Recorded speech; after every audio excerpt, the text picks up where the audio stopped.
Welcome to the Introduction to Computer Science, Security and Privacy. This is Lecture D.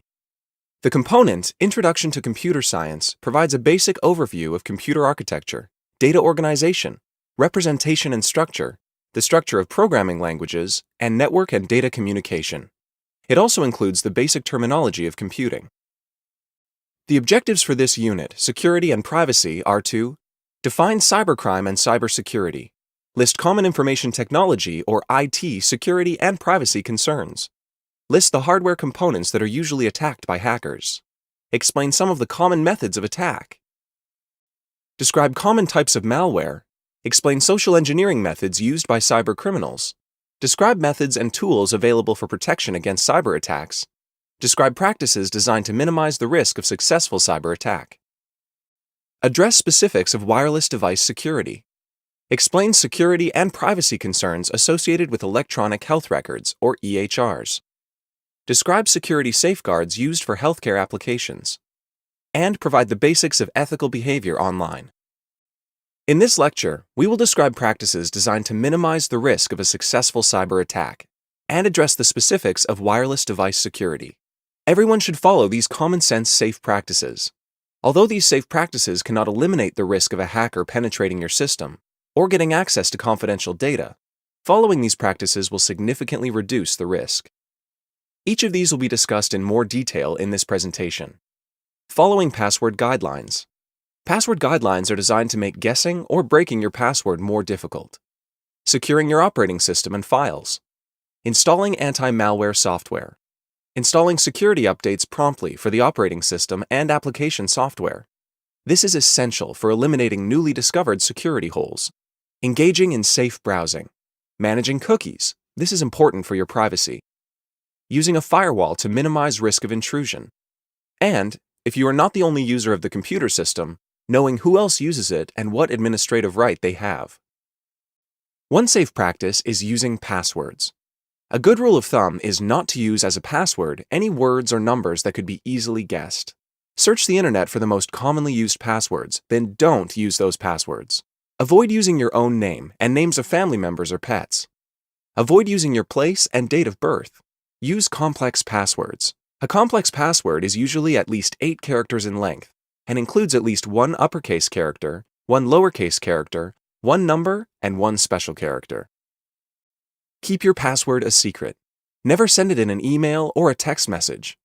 Don't write it down or store it in an online document. Use different passwords for your different accounts. Hackers know that many people tend to use the same password for all of their online accounts. In addition, it is a good practice to change your password regularly. Many companies require employees to change their password every 30, 60, or 90 days and don't allow password reuse. Another safe practice to help prevent becoming a victim of a cyber attack is to secure your computer's operating system. This includes installing critical updates promptly. Critical updates fix security flaws and should be installed as soon as they are released. Optional updates should not be automatically installed. Install optional updates only if it provides some new functionality that you want or fixes a problem. For example, an optional update that relates to a printer that is not working properly should probably be installed. Sometimes there are releases of application software updates that are critical to computer security. An example is critical security patches from Oracle for its Java product. Always install software security patches right away. After securing the operating system, another safe practice is to secure your files by installing anti-malware or AM protection software. Commercially available AM software is more robust than free AM software. Commercial software will catch and quarantine almost all Trojan, virus, and worm attacks before they do any harm to a computer. AM software works by recognizing patterns and stopping what it considers to be bad behavior. These patterns are known as signatures and should be updated daily to protect computers against new attacks. Before installing more than one anti-malware protection program, verify that they will work together. Some AM software programs do not work well when installed on the same system. Most home systems do not require more than one AM protection software program. Another safe practice and a way to protect your computer system is to engage in safe browsing, which means do not click a link within an email unless you are absolutely sure the email is coming from a trusted source. When surfing the web, never click on pop-up windows unless you are absolutely sure of the owner. Some pop-ups may indicate that the computer is infected with a virus or a number of viruses and urge the user to click the pop-up to clean the system. This is a typical scare tactic, and clicking such a pop-up will most likely install some form of malware on your computer. To close a pop-up safely, press the key combination Alt and F4. This closes the pop-up without clicking on it, which ensures that the pop-up cannot install any malware. Cookie management is an important safe practice too. A cookie is simply a text file that a website stores on your computer. The cookie itself cannot harm your computer. Website owners and advertisers use cookies to track your online activities and preferences, document which web pages you visit, and, among other things, record purchases you make. That information is then used for various purposes, such as welcoming you back to a web page on your next visit. This is known as personalizing your web experience. The information that cookies track can also be sold to advertisers who use the data to send you targeted ads based on your buying patterns. Have you ever done an internet search for something and then noticed ads for that item start showing up everywhere you go online? You can thank a cookie for that behavior. Some people don't mind having their online activities tracked. Others view it as an invasion of privacy. Users who do not want their actions tracked should not allow first-party cookies to be placed on their computers by website owners. A first-party cookie is a cookie created on your computer by the website you're visiting. These can be very handy as they allow you to, for example, purchase multiple items from a website in one transaction. Without this ability, you could purchase only one item at a time. Another type of cookie is a third-party cookie. Third-party cookies are placed on your computer by companies authorized by the website owner. These cookies are often used to spy on your online activity.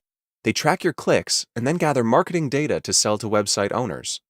Note that the originators of third-party cookies are usually interested in which sites you visit, not your personal identity.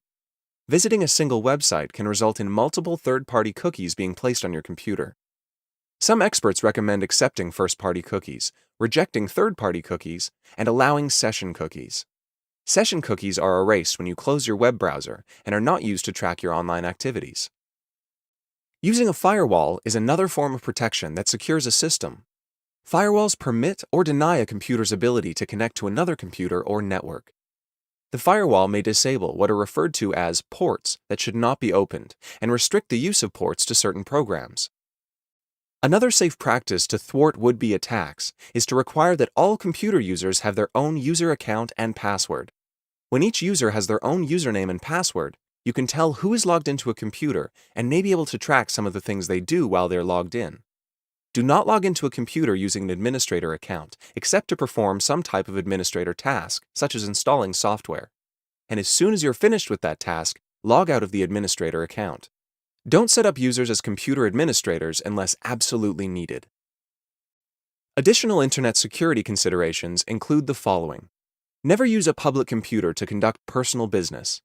For example, don't use a kiosk to check your bank account. Instead, do your personal business from your personal computer that has commercial, up-to-date AV software installed. Always log out of any session before leaving a computer. Never open an email from an unknown sender. Don't even click on it. And never open or save email attachments unless the sender is known and trusted.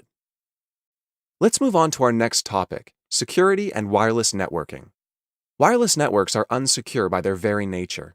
They're open, allowing anybody to connect. Wireless networks include homes, airports, coffee shops, hotels, citywide wireless access points, or WAPs, college campus environments, and hospitals. Wireless networks are ubiquitous in medical environments. Doctors and nurses tend to move from room to room, constantly using wireless handheld devices. Wireless security starts with the configuration of a WAP.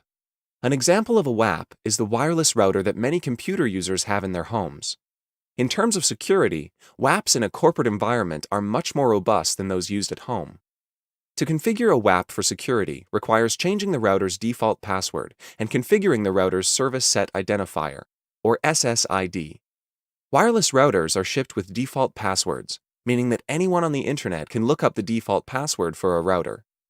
Routers need to be configured so that they do not broadcast the device's SSID, which will make it harder for others to find and connect to that wireless network.